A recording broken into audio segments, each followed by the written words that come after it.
What's up, fam? What's up? Welcome to Hope TV and welcome to Marriage Matters. Under and I here for how many shows is this now? Too many. There's too many to count, man. You guys have been rocking with us since March 24th, and here we are, September, and 6 months. It's amazing. We're so excited and so thankful that you spend time with us. I mean, we started this in March with our women's ministry, and the last Sunday of before the pandemic, and I think it was kind of prophetic. I really do, because we had a great session with our women and our women's ministry, and we started this session, and we've been continuing since March. How you feel we've done so far? I think we've done pretty good. That's what happening good. She's been doing a good job. So, and we're excited about it, and just been very light and very helpful and very positive too. So we're thankful to you. So those who are watching, listen, if you've been inspired by it, please let somebody know. If you can subscribe, like, comment, or share, send this link out to somebody right now who needs some hope. Whether you're married, whether you're strongly considering marriage, whether it's complicated, whether you're in a situationship, whatever it is, if you want to know more about marriage and how to work through the difficulties and how to get to peace and harmony, this is a great time. So subscribe, like, comment, and share. You help us out algorithms. It's amazing. So drop us a line. Let us know where you're watching from. Come on, send out right now. We got a great couple that's going to be with us tonight and today. We're so excited about it. And let me welcome everybody from Apple TV, Roku, Twitch, Amazon, Periscope, YouTube, the edewithsmith.org website, the househopeatlanta.com website, the House Hope Atlanta app, Instagram Live family who's watching, and also the HopeTV.com. Man, we started this new website. You've been talking about the websites, and they finally did something with the website. So I think if she's pleased with the website, they really did a good job. So we want to welcome everybody who's viewing by the HopeTV.com, and I'm pleased too. Did a great job. And so if you have not seen the site, check it out, the HopeTV.com. Everybody who's watching live, those numbers have shot through the roof already, and it is crazy. So thank you so very much. So I want to hear from you. There we are. Look, check you out. You make me look good. Look at that. So you can go to the site. You can watch the show live. You can peruse different shows. I mean, you can send comments. We got a new show called Cupid's Arrow. That's a dating show. You can watch us live. You can watch old content. You can see the schedule of events. So 7-8 shows every day on Hope TV. So let me encourage you, check it out. Check it out. Let me know what you think about it. And send that link out so people can be inspired, can be blessed. So thank you, the Hope TV family. Thank you for being a part of it. I appreciate you so very much. Love y'all so much, and we're encouraged by your support. Everybody who's watching, the HopeTV.com. This couple today, tell us about it. One of my favorite couples. We've known them for a long time. Yeah. We're part of their lives. They've been part of our lives. They have blessed us, and more so, they have blessed our ministry. So I am just excited to have them with us today. Absolutely. One is a native of North Carolina, the other is a native of Virginia, and brought so much joy and brought so much energy, as you said, to our lives, to our ministry, and even to our kids. Our kids have always loved them too. Yes. I mean, from the very beginning. So it's a beautiful thing. We want to welcome to the show the one and only Isaac and Deidre Curry. What's up, Ike? What's up, Dee? Welcome. Hey, Pastor Smith, and I call her First Lady. She don't like it, but she always been my First Lady. Y'all look amazing. Thank y'all. Thank you. We just got all dressed up to come to the room. That's all. Hey, y'all look great. You look great in the room. Thank you so much. Thank you. Yes. So we're going to start this show off. So, because we like to start off with the truth. So I want to talk to Dee. That's it. No. Since we started off with the truth. Please. Dee, tell us how you guys met, how he tracked you down, drove from, North Carolina all the way to Virginia just to track you down. So tell us your story about how you guys got together. Well, it's so good to be here. Just want to say that. So Isaac and I met. He was in a play in Washington, D.C. I was living in Northern Virginia shortly after college. I was still there. And he ironically was in a play. He had met my sister at a radio station where she was working. And he they exchanged information. She got tickets from him for the play, and I was her plus one. So after we going to the play, we met and everything afterwards, and we just eventually kind of communicated afterwards. The irony in the situation is that he kept asking me if I had a boyfriend. I was like, yeah. And he kept asking me what his name was. I said, well, you don't know him, so it's not relevant that you need to know his name. And he just kept pressuring me after that. We didn't exchange numbers after that, but a few weeks Hold on, later. what did you say his name was? Okay, the truth is he said that I was flirting with him, but I said because I knew he didn't know his name, so I said his name was Isaac. Is that flirting? No, Come on, Pastor. I don't Tell think the it's truth. flirting. Okay. I think it's like you don't need to know my business. Like, Thank you. That's exactly how I took it. So, anyways, few weeks later, we still didn't exchange numbers, but a few weeks later, he was talking to my sister again, and they called me, and then it kind of just picked up after that, and here we are. The irony in the situation is that our families know each other, and so our hometowns are only 45 minutes apart, and we, and it's kind of just history after that. Isaac. Now, here's what I know. I know that she put Becky up to be the middle woman. Whatever. I know she set up. Oh, I know all the now we tickets. get to the truth, Pastor. Yeah, I knew it was all set up from the beginning. So they were in cahoots from the beginning. So There you go. would you tell me how Becky and how Dee Dee ended up being in cahoots got you in this situation? Tell me your story, because I know So you what got happened another side of was the story. I want to hear your side. she started lying after she became Becky's plus one. Everything she said before that was the truth. When she became Becky's plus one, they came to the back to thank me for tickets, and she was flirting with me. I was definitely flirting with her, and I kept asking her, could I see her feet? Cause I have a foot fetish. I said, do you have pretty feet? And she wouldn't show me her feet. So I said, what's your boyfriend name? And she said, don't worry about it. So she said, his name Isaac. I said, oh, really? So a few weeks later, I was talking to Becky. I said, call your sister. Dee didn't answer her phone. I left Dee a message, said, when I call, you answer the phone. And that's all I left her voicemail. So the next day, she called me. I guess she was getting up to go to work. It was early in the morning. She called me. I didn't answer. She said, when I call you, you answer. And from that moment, we started talking. So maybe like a few months later, I went back to D.C. for an event, and I asked the people up at the airport, and I said, if she's as pretty as I remember her to be, I'm going to marry her. And I just said that randomly.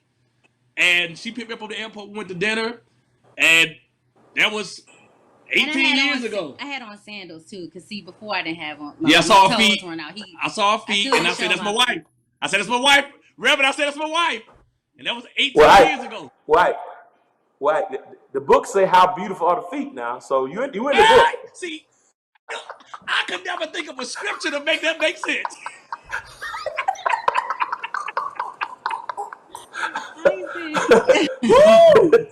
And that was 18 years ago. I'm going to tell you what's so funny about this whole story. Our 1 year anniversary, we celebrate at y'all's house. wow, you sure did. I remember. Our 1 year anniversary, we celebrated at your house. We just got to the church, and we turned up, and we had a good time. So it just shows you how far we go back. And you guys have been nothing but an amazing example to us through thick, through thin. When I messed up and she almost put me out, y'all helped save the day. So we just thankful.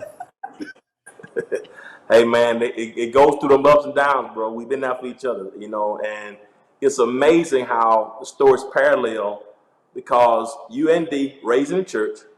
Mm-hmm. Isaac, your mom was a pastor. Dee Dee, your grandfather and father and your whole family. So we both, her father was a pastor, my father's a pastor. And I think it's so good because PKs and preachers' kids sometimes end up hating church, falling away from church. I think that's a good question because we struggle with it a lot. Like how do we raise the boys like we were raised? Mm-hmm. And I think I kind of want to ask you that question: how were you raised, and how did church influence you both in terms of how you were raised in your life today?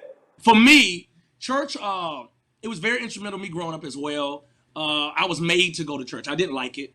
You know, I grew up back in when I was growing up, church, you know, it was popular, but it wasn't cool when you were a kid. You used to get picked on for going to church. I used to get picked on for singing. And I used to always be the dude that was made to go to church. When my friends could go and do any and everything else, I could never do. My mother used to always tell me there are certain things that you do that you can't do that your other friends can get away with. You'll never be able to get away with it. And I never understood that. So I don't know life without church, especially growing up. As I've grown older, I still love it. I still understand the importance, but my mindset and the knowledge of about God, about some of the things that I learned in church then, some of the way that things were misconstrued and twisted a little bit. As I've gotten older and I found out about the faith and about the gospel for myself, I began to kind of like, that ain't what I was taught. You know, I remember having a conversation with some friends, and they were having a conversation with me about once saved, always saved. It was like, you know, once you get saved, you're always saved. And I was like, that ain't where I was raised you. If I go out here and cuss somebody out and I die, I'm going to hell. And they was like, oh no, God ain't like that. What kind of God would do that? But so I remember being at Bible study at House of Hope one time. We was at H.F. Shepherd Drive, and I'd never forget. I remember specifically looking at D, saying, "I never knew this." You were teaching the Bible study, and you were saying that speaking in tongues, was actually a language. You said they were actually talking to one another, and that was their language. Just like we speak English, they spoke in tongues. And I was like, D, I never knew that. I thought it was something that just hit you when you know. So when you grow and you learn more about the faith, it changes your perspective, and things that you grew up on, you find another truth about it. So for me now, I can see through fake, I can see through phony, I can see through just buffoonery. I really just want the word of God. I want something that's going to change my life. And unfortunately, a lot of times church gets a bad rap because you don't have a lot of people that keep the main thing. There's always an agenda or an objective connected to it, which makes people turn away or look at our Christianity as a joke. So I'm very, being 47 now, I have a different perspective, but I still reverence church and I understand it, but just personally, I've grown to see that ain't necessary, but this is, and that definitely wasn't necessary, but this is. So, and to just piggyback or to add to, for me, church was mandatory, but I still felt like I had to go. It was a must. Even now, I feel, or not even just church, but just it's more so having a relationship with God. I do feel like it's definitely important. I have seen friends and family that went so much till when they hit college or they went out or did whatever, they just went wild and crazy. And I can't say I was that person, but I definitely. That was Becky. Stop. You're going to leave Becky alone. You're going to Becky like it was definitely important. Now, as a child, it was extremely hard. I remember, because my grandfather is known in the city, or at least the church. I remember, like, I when I left the doors, I was told, not only are we gonna know, but everybody's gonna know. Like, you have people are watching you. Not only, it's not just, so it's like the word would get to my mom or parents before I got home. So that scared me. Like, that alone just made me think like, okay, well, I need to at least try my best to do what it is I was supposed to do. Yeah. So that was, and my mom, she taught and preached hell a lot. Like, it's coming. I honestly did not believe that we would get to this day right now, like that I would see adulthood. I thought God was coming back any day, literally any day. So here we are. I do still believe that he's coming. Any day. But I think the difference in today's generation is that we don't hear it as much. and I think it's a Yeah, long, the long narrative. message. Church has become like Trump. The narrative has changed. It's not fire and brimstones, and it's everything else. So when you find a good Bible preaching, like Pastor Smith always says, when you find a church where you growing, where you going, then that's a church you stay at. But when you find these other churches, when you go for every other reason, they shout a lot. The music is good, this, that, the other. You know, you can get lost in the sauce, man. And we're in a crazy world, so you know, you got to choose wisely. It's fun. It's funny that you talked about, hating going, Isaac, and getting picked on, because in a real sense, the thing that you hated, it developed your life. When you think Absolutely. about Nancy Wilson, who she is and who she was as a pastor, preacher, singer, radio host, you're a son, athlete, don't want to be in church, but yet got this gift. And then all of a sudden, as a teenager, you decide to start singing professionally. And that's how you Yeah. came on the scene. So talk about that transition. What pushed you? I mean, you just left home. So I'm going, Yeah, I'm tired of absolutely. church. I'm tired of home. I'm tired of this church. I'm tired. You said it, Pastor. Like what you started off saying was exactly. It's the very thing I hated as a child is a thing that I love, and it allows me and affords me to take care of my family. It's weird. Like literally, you said it. I got picked on for singing. My mother had her own show called Gospel Expo. It was equivalent to the Bobby Jones Gospel Show, but it was locally. It was in the Greensboro, Winston-Salem, High Point area. And she would come on every Sunday morning. I was made to sing. I just came across some clips. It's on YouTube now. And I was terrible. I couldn't sing a lick, but I was made to sing. And I would get picked on when I go to school. And my mother it was church or work when we got older. We couldn't go to dances. We couldn't go to the parties. We couldn't do nothing. Couldn't go to movies. So it was really hard for me. And when I got 16, I'll never forget, my mother was going to the Church of God in Christ convocation in Memphis. And my mother would go for the week. And she would leave us at home with, our stepfather. So Teddy would be there. And our stepfather was there. And my mother would go because she was the minister of music for the North Carolina jurisdiction. So she had to be there to represent. She was Maddie in North Carolina. Yes. Okay. She ain't throw no shoes though. So when my mother went, she made a deal with me. I was singing with John P. Key prior to that. And I've been knowing John since I was like 9 years old. And he would come to the area, come to our church and do concerts all the time. Where he had called my mom and said, I started a group, I want Isaac to sing. So my mother said, fine, I trust you, John, I know you. And my mother made a deal. She said, you can go. And we would travel on Fridays and Saturdays and Sundays. I would come home every Sunday night. And she said, the first time you don't get up for school on Monday, you can't sing no more. So I was like, cool. So the first 2-3 months, I was on it because I was excited. When we started getting back home about 4 or 5 o'clock in the morning, because we would have to ride the bus to Charlotte, then have to drive another hour to Greensboro and be back up at school. And I started complaining. And she said, you can't go. So when she went to convocation, I said, I'm moving. I'm leaving. My mother was gone to Church of God in Christ Convention. And I packed up my clothes, one suitcase, and I moved to Charlotte. And I left. So that was me running away. Left school. I dropped out of school 11th grade year. And I never came back. And I didn't talk to my mom. I wasn't scared to talk to my mom for a month. Because I knew she gonna kill me. And John was talking to her unbeknownst to me. And so she gave John her blessings and everything. And it started from there, man. And I haven't looked back since. It is crazy. I've been on my own since I was 16 years old. Wow. So I mean, 16-year-olds singing with John P. Key, and Didi, you are the bishop's, granddaughter. You know what I mean, and raised in that whole situation. So, what's interesting is, when did you first become familiar with Isaac? tell the truth. Honestly, so we used to watch him growing up on Sundays. Well, at least his mom, like I don't really have much, me personally, I don't have much memory of him on Gospel Expo, his mom's show.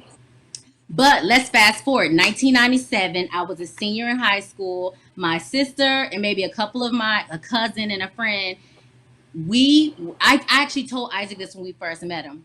We were at his concert, the Menace Standard Debut. concert. Our I first was concert in the ever. balcony. I had bought my little ticket. I was in the balcony. We were at the concert. It was them, Hezekiah, Walker. right, And Donald Donald Lawrence. Lawrence. We were there. That's the crazy part. Yeah. So 1996. No, Yeah. 1997. 97. So fast forward, 4, 5, 6 years, we meet.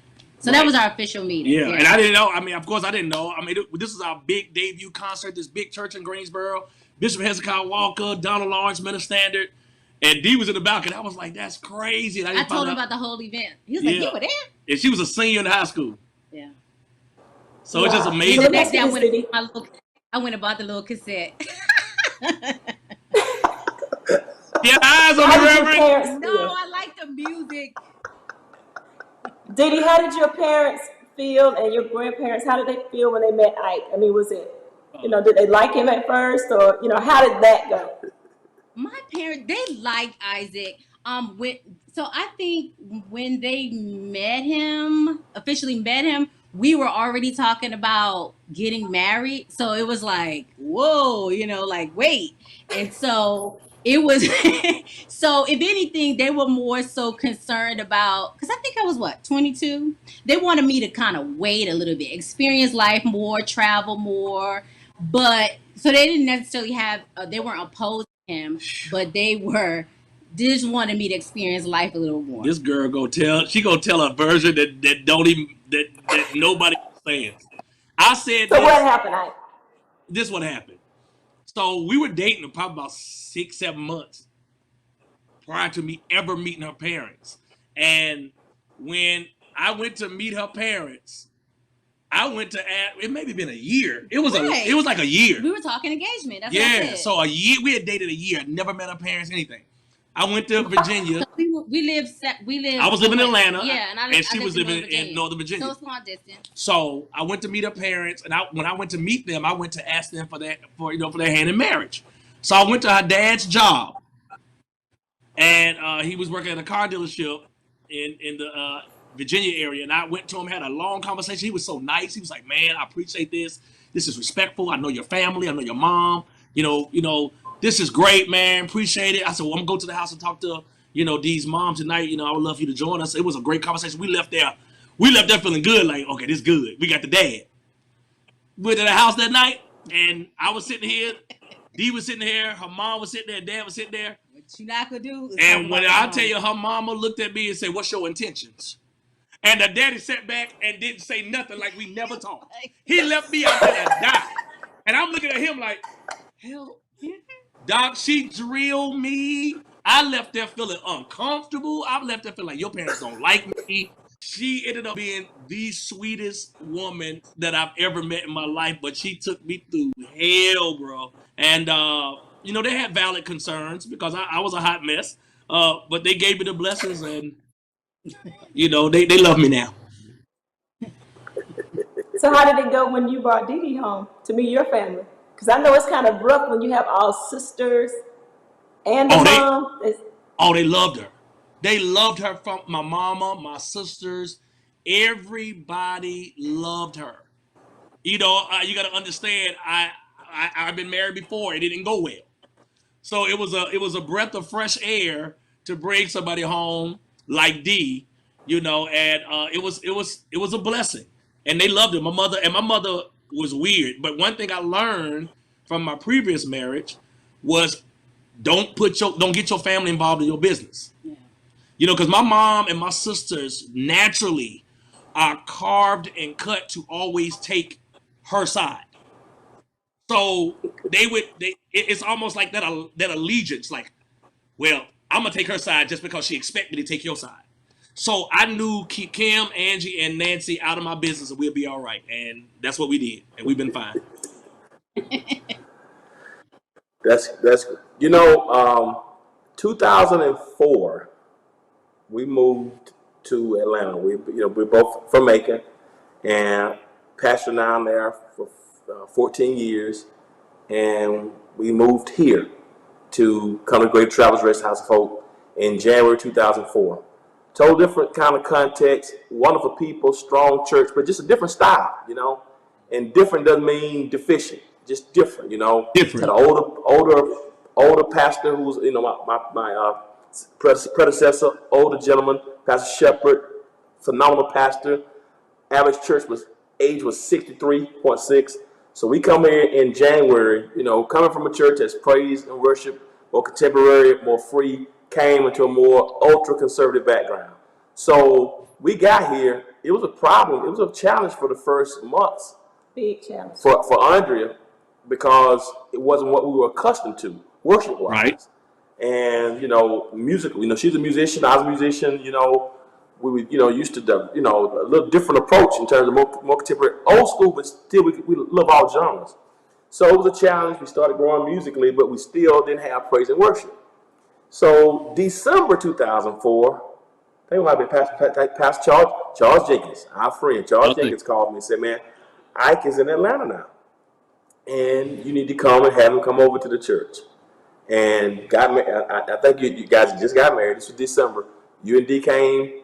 You sang "Great Is Thy Faithfulness." With your shades. I don't say. If he start wearing these. This is nostalgia. I had to put him on. Right. I was like, see? He did this for you. And we went out that night, that evening, and we just connected. And the next month, February of 2005, we started the 7:30 service, and you started a praise team.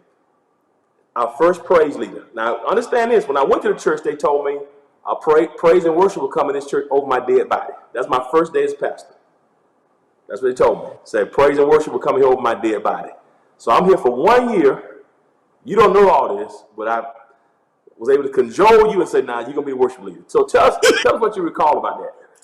Woo! So, first of all, we fell in love with you guys, and we were looking for a church where we can not only spiritually grow, like we were looking for two things. We were looking for somebody that could preach and that had a strong music department, because I believe in balance. So when I got to the church and I heard you preach, I don't even remember anything about the music, because you preached such an amazing message, and your approach, I was like, this is the coldest preacher I've ever heard in my life. I want to join. I ain't never leaving. I want to be here. And we hung out after church, and we hung out like we've been knowing each other for 15 years. It was the craziest thing ever. Yeah. And we fell in love with you guys. And when we started talking about it, that's when I started paying attention to the deacons doing devotion and the handbells and all those amazing, the pipe organ. And I was like, oh my God. So I didn't realize what was going on. So when I did, I thought, I'm going to go in here, boom, I'm a jumpstart. So I'm going to start just doing all these songs, and I start calling all my friends that I knew that did praise and worship at other churches around the country. I was like, this is my first time ever doing this. I want to just do something great. So I got in, man, I was ready. And I died a horrible death. Them people looked at me like, Pastor, they looked at me like, who are you? What you think you're doing? Because I did not have wisdom on how to do it. Now, let me fast forward maybe like a year. So I got, started doing it. They just started accepting it. And I never forget, you had us come to you had us come to the senior citizens banquet. You remember the banquet? It was a banquet that pastor would always do to pay respect and homage to our elderly saints, our older saints, our seasoned saints, as he called them. And we would go, and he had the praise team come. So I'm up there singing, Lord, you are good. People older, they can't move like the younger people. And pastor looking at me like, so he told me after, he said, Ike, common sense would tell you, you don't come here and do that song. You could have put out a hymn. He said, you got people on walkers, you got people on canes. He said, man, what was you doing, man? So it was that moment that I learned how to introduce praise and worship, but tag it with a hymn. So I would do a new song that they never heard, but tag it with an old school song. And when we started doing that, and then you would always come and marry the two. So we were able to turn the corner, but boy, it was rough. And I had some learning curves ahead of me, but it was my first experience. And I've done worship at a few churches since then. And I can honestly say, I learned everything I learned serving at Greater Travelers Rest House of Hope. And it even helped me on stage as a performer, as a solo artist, because that was my first experience ever singing by myself. I was always either in a group with Minister Standard, John P. Key, Hezekiah, all the people I worked with. I had never stood in front of people by myself. So it really molded who I am as a solo artist. It made me comfortable to sing and minister in front of people alone. Wow. So let me ask you something. So I would always, tell you that, and don't get too deep on me, saints. Let me put that out here first. So I would always tell you have like the soul R&B voice. I hear some R&B in you. It doesn't have to be, bad. It doesn't have to be, violent or anything, but you have like a soul, like an R&B. And you would always say, my mama would kill me. My mama would die. My mama would do this. And I was like, but it could be love songs. It could be, it could be sexy R&B. Let's just, you have that voice. For the saints. Right. I said, we need love songs too. Saints, 16 years ago. Been saying it for a long 16, time. 17 years ago, you said that. And it goes back to our original conversation about how we grew up in church and just the fear. There was a certain level of fear that I had based off the way I was raised. And I did not understand. I was like, they pastors and first ladies tell me do love music. I was like, man, I'll go to hell. And we couldn't understand it.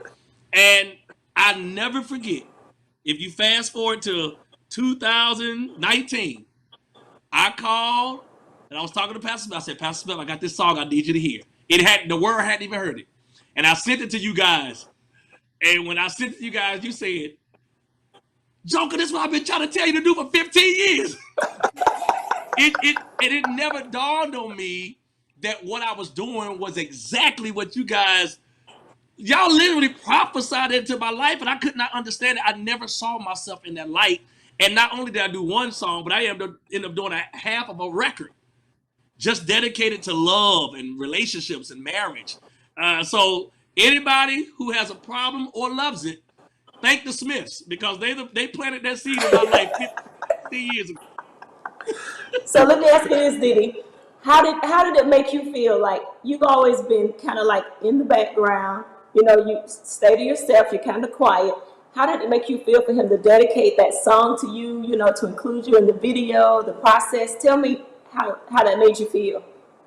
Yeah, so I first heard the song after a studio session. So normally during that time he was coming home super, super late. So that's normally when he will play his music. So he asked me to play, he played it for me one night, and I was like, I said, wait, are you serious? I was just kind of shocked, like, what, you gonna have that on your album? And so as time progressed, I really understood like his seriousness with it. But what really threw me off was that he was adamant about making it the single, because that isn't conventional what we hear on radio, gospel radio, and then fast forward to last year, he took it up several more notches and did the photo shoot.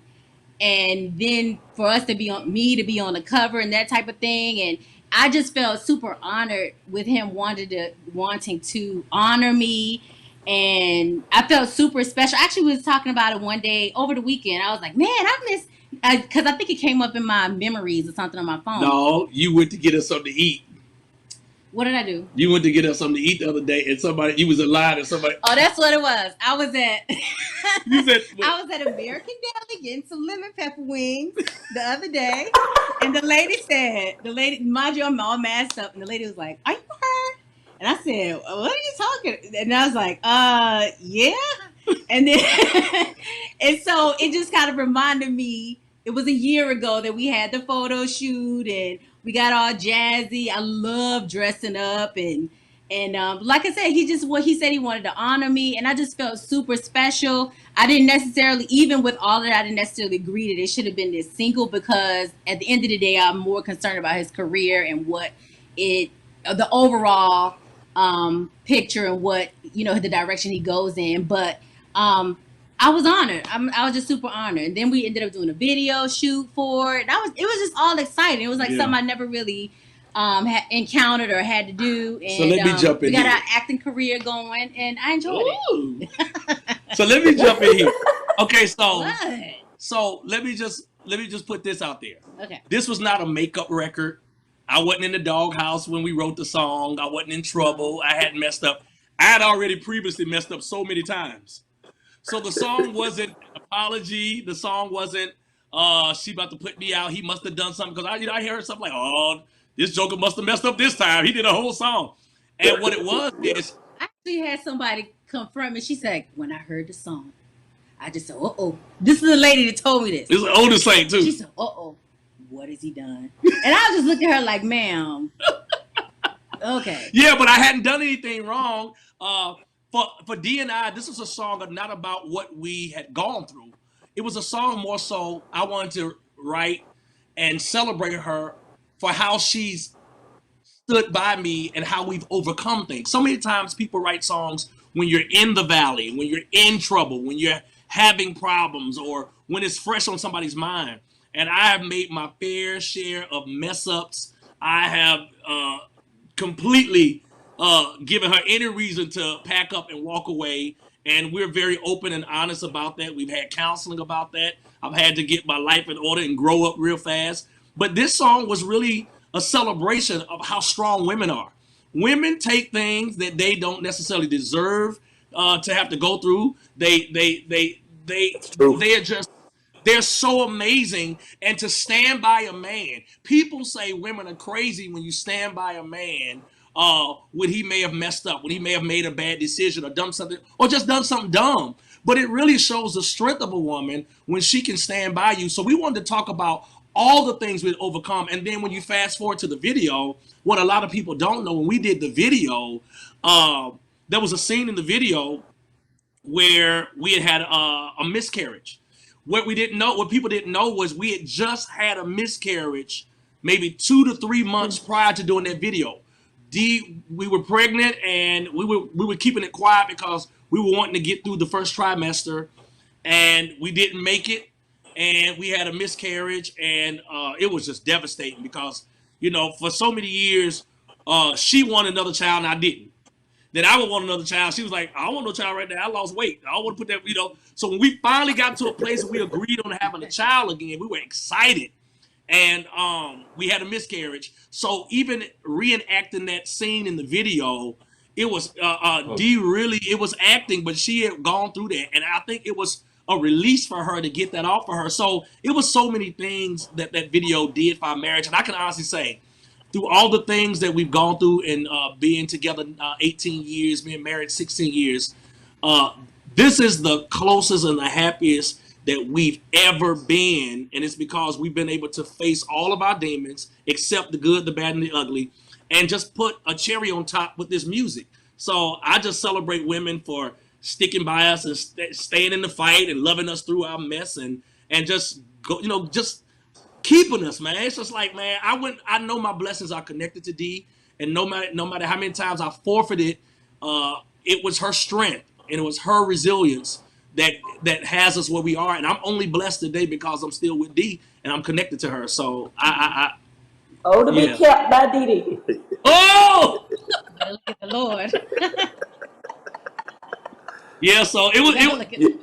And I, honestly, Pastor, during I this was appreciative. pandemic, I was so appreciative.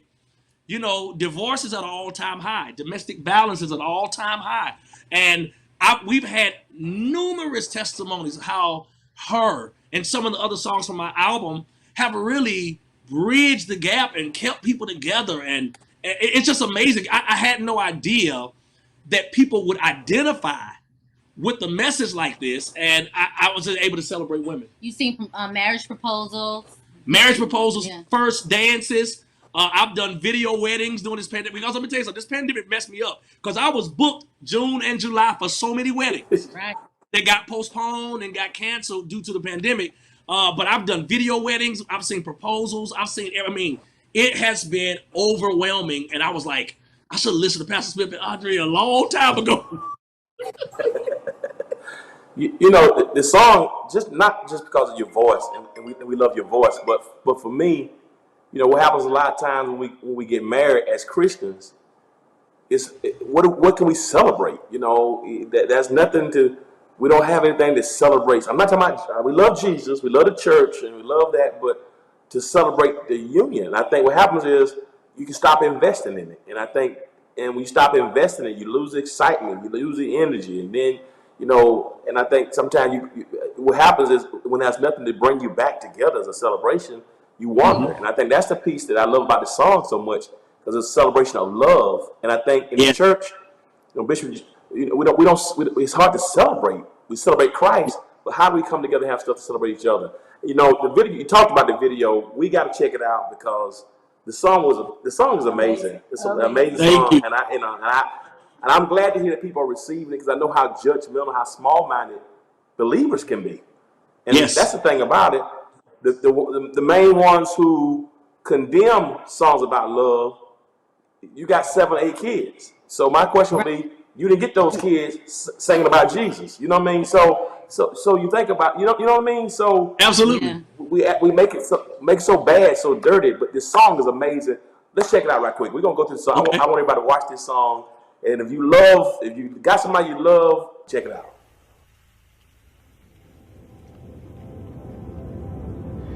God instituted marriage before he instituted the church. For this reason, a man shall leave his father and mother and cleave to his wife. The two shall become one flesh. It is clear that God has brought you all together on the occasion of your 15th anniversary. But man without God is but dust.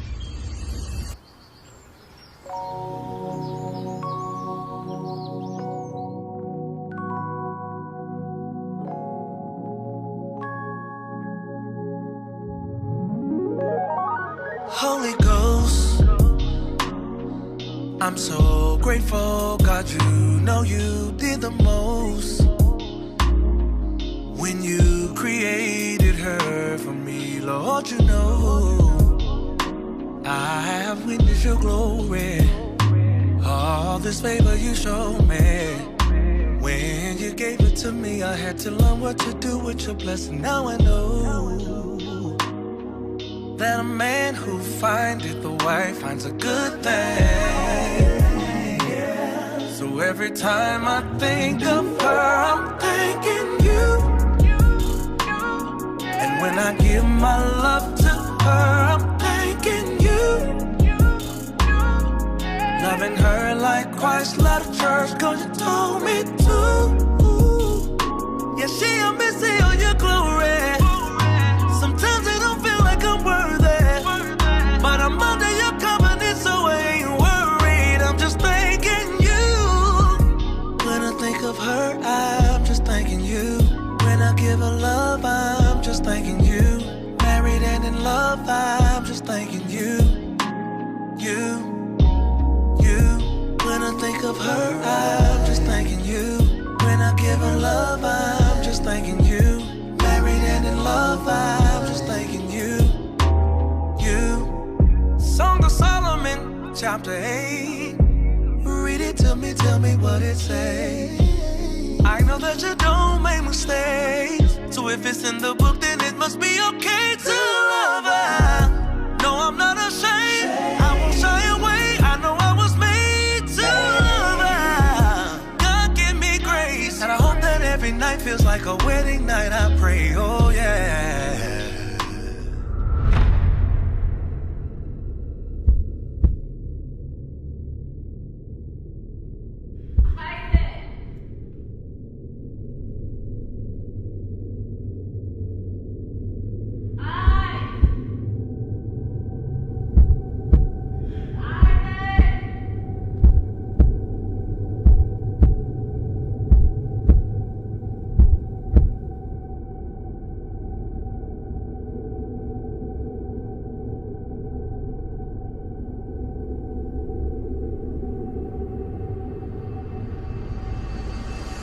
Yes, a man who findeth a wife finds a good thing. So every time I think of her, I'm thanking you. And when I give my love to her, I'm thanking you. Loving her like Christ loved the church, 'cause you told me to. Yeah, she a missy of your glory.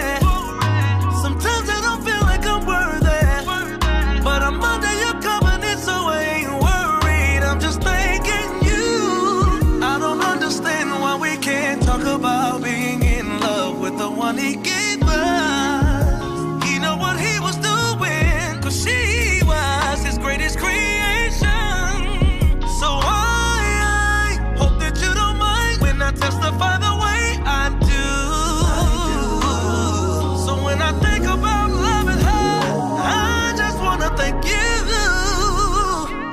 And when I give my love to her, I'm thanking you. Loving her like Christ loved the church, 'cause you told me to.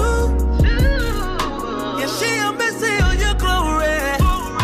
Sometimes I don't feel like I'm worthy, but I'm under your covenant, so I ain't worried. I'm just thanking you. When I think of her, I'm just thanking you. When I give her love, I'm just thanking you. Married and in love, I'm just thanking you. You. When I think of her, I'm just thanking you. When I give her love, I'm just thanking you. Married and in love, I'm just thanking you.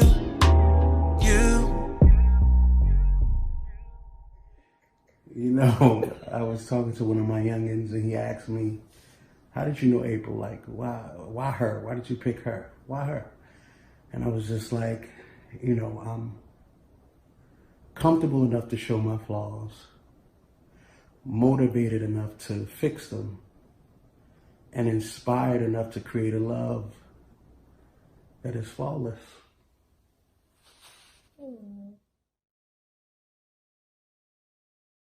See what you started. You see what you see what you started. That song there, it makes you. That song there. That song there, bro. Oh my goodness, man. How has the Christian community received it? I mean, I know you talk about some engagements, but surprisingly, it's been good, and I was shocked. And it goes back to what D said.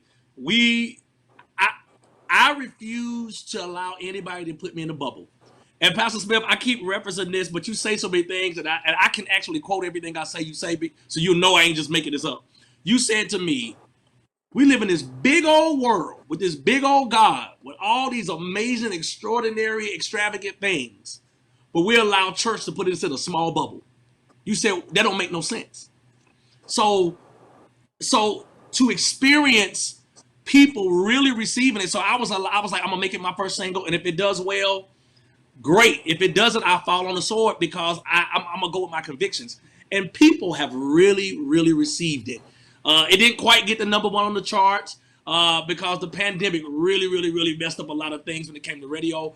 But it was heard, it was received from mainstream artists and church people. So it really got it kind of was it didn't do, and it wasn't as big as Major's "This Is Why I Love You," but the feedback from it was just as big. Millions of hits on the video, on the YouTube clips. It was such a blessing, man. So, I don't know where this leads me next. I might just go all the way left and do a whole church album next time, just keep them guessing. But it was a great experience. People seem to love it. I didn't get to have my questions. We out of time. But, y'all got to come back for part 2. Please. Oh, please. I mean, I couldn't finish my question. But let me do this right quickly, because I think you talked about the miscarriage and overcoming that and Dee's strength. So people who are watching right now, Andre's been talking to a lot of couples that deal with infertility issues. I can't count the number of people she's been talking to. They want to have a child and can't. Or, people who've gone through struggles in their marriage. What piece of advice would each one of you give to somebody who's going through something difficult? What piece of advice would you, Dee, and would you give to those couples who are watching how to get through difficult times? The piece of advice that I would give for couples that want to have children or haven't been able to have children is that I would tell them to keep trying. I know it, and I know what it's like to be in that place where you're like, dang, can I just get one? Or even seeing, and it sounds so backwards, but even recently I've asked myself, I've seen a friend of mine and she's not married, but she's got it. She just newly had a kid, and I'm like, well, wow, how did it, it's not fair. I know so many couples that have been together for years, and it just doesn't seem fair. But I would just say, making a matter of prayer, try not to take it personally. I've been there. I somewhat, and I don't know about you, I can't say we've had this conversation, but I've accepted that maybe Elena is it, And I'm not saying I'm settling, but the doctors could just say, oh, you're a woman of a certain age, I feel like I'm a realist, and that's just me personally, but I try to accept what is and learn from that and live with the card that has been dealt. Yeah. That's just me. And I know for some people that is hard to accept at times when you want the results to be different. But I personally try to look at that card and live with that. And if it is something that's bothering me still, I pray about it. Literally, I have to just make things a matter of prayer, because if it's something I can't change and I don't want to go through the extent of IVF, which I don't, then I'm living with the card. Yeah. For me, I would speak from a man's perspective. I would encourage every man to be completely and overly sensitive to what the wife goes through. Dee and I had 3 miscarriages in our marriage. We had 3, and we had 1 child out of it, and it's been rough. It's been an uphill battle, disappointing.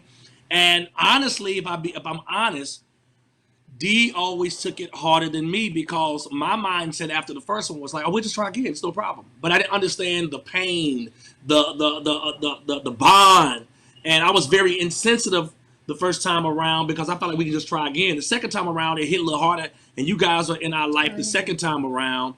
And then even this third one, I was able to be super, super, super sensitive to her, be there. We haven't had a chance to get over that hump, but we take these lemons and make lemonade, and we have a good time practicing and trying. So just be sensitive. Don't rush the process.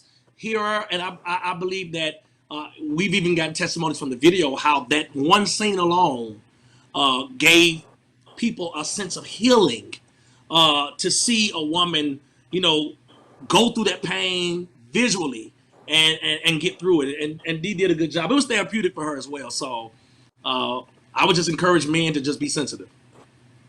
Wow, y'all, listen, y'all are awesome. This has been incredible.